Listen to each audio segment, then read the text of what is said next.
প্রকৃতি যেমন শান্ত, তেমনি এর রুদ্ররূপ অত্যন্ত ভয়ঙ্কর। মানুষ যখন মনে করে সে প্রকৃতিকে জয় করে ফেলেছে, ঠিক তখনই পৃথিবী আমাদের মনে করিয়ে দেয় তার অসীম ক্ষমতার কথা। আজ আমরা ফিরে দেখব ইতিহাসের সেই 5টি মুহূর্তকে, যখন পৃথিবী থরথর করে কেঁপে উঠেছিল এবং স্তব্ধ হয়ে গিয়েছিল মানব সভ্যতা। তালিকার প্রথমেই রয়েছে 1931 সালের চীনের ভয়াবহ বন্যা। একে বলা হয় আধুনিক ইতিহাসের সবচেয়ে প্রাণঘাতী প্রাকৃতিক বিপর্যয়। ইয়াংসি নদীর পানি যখন বিপদসীমার ওপর দিয়ে বইতে শুরু করে, তখন প্রায় 40 লক্ষ মানুষ প্রাণ হারায়। শুধু ডুবে নয়, বরং দুর্ভিক্ষ আর মহামারীতে মারা গিয়েছিল লাখো মানুষ। মাইলের পর মাইল জনপদ মিশে গিয়েছিল মাটির সাথে। 1970 সালের 12ই নভেম্বর তৎকালীন পূর্ব পাকিস্তান বা বর্তমান বাংলাদেশে আঘাত হানে ইতিহাসের সবচেয়ে ধ্বংসাত্মক ক্রান্তীয় ঘূর্ণিঝড় ভোলা সাইক্লোন। ঘড়ির কাঁটায় তখন মাঝরাত। প্রায় 222 কিমি বেগের বাতাস আর বিশাল জলোচ্ছ্বাস মুহূর্তেই কেড়ে নেয় প্রায় 5 লক্ষ প্রাণ। ভোরের আলো ফুটতেই দেখা যায় এক মৃত্যুপুরী। এই আঘাত আজও পৃথিবীর ইতিহাসে এক কালো অধ্যায় হয়ে আছে। এবার পিছিয়ে যাওয়া যাক 1556 সালে। চীনের শানসি প্রদেশে ঘটে যাওয়া এই ভূমিকম্পটি ছিল ইতিহাসের সবচেয়ে ভয়াবহ। রিক্টার স্কেলে এর মাত্রা ছিল মাত্র 8, কিন্তু এর প্রভাব ছিল অকল্পনীয়।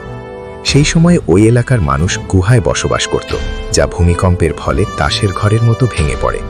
এতে প্রায় 8,30,000 মানুষ প্রাণ হারায়। মুহূর্তের মধ্যে পুরো একটি অঞ্চল মানচিত্র থেকে বিলীন হয়ে গিয়েছিল।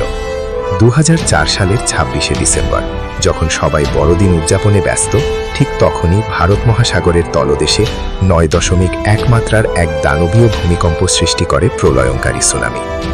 100 ফুট উচ্চতার ঢেউ আছড়ে পড়ে 14টি দেশের উপকূলে। মাত্র কয়েক ঘন্টার ব্যবধানে প্রাণ হারায় প্রায় 2,30,000 মানুষ। প্রকৃতির এই তাণ্ডব আমাদের শিখিয়ে দেয় আমরা প্রকৃতির সামনে কতটা অসহায়। এটি কোনো ঝড় বা ভূমিকম্প ছিল না, ছিল প্রকৃতির এক অদৃশ্য মরণ কামড়।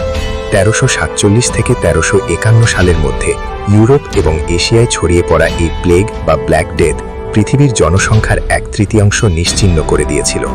প্রায় 20 কোটি মানুষের মৃত্যু হয়েছিল এই মহামারীতে। প্রকৃতি যখন তার ভারসাম্য রক্ষা করতে চায়, তখন তার রূপ হয় এমনই ভয়াবহ। এই বিপর্যয়গুলো আমাদের মনে করিয়ে দেয় আমরা এই গ্রহের মালিক নই, বরং অংশীদার মাত্র। ইতিহাস থেকে শিক্ষা নিয়ে আমাদের আজ আরও বেশি সচেতন হওয়া প্রয়োজন। আপনার দেখা বা জানা সবথেকে বড় প্রাকৃতিক বিপর্যয় কোনটি? কমেন্টে আমাদের জানান। এতক্ষণ ছিলাম আমি রিয়াজ মাহমুদ চৌধুরী, এবং পরিকল্পনা ও সম্পাদনা করেছেন মোহাম্মদ শাহজাহান। আপনারা দেখছেন চ্যানেল আই বাংলা। এতক্ষণ সাথে থাকার জন্য ধন্যবাদ।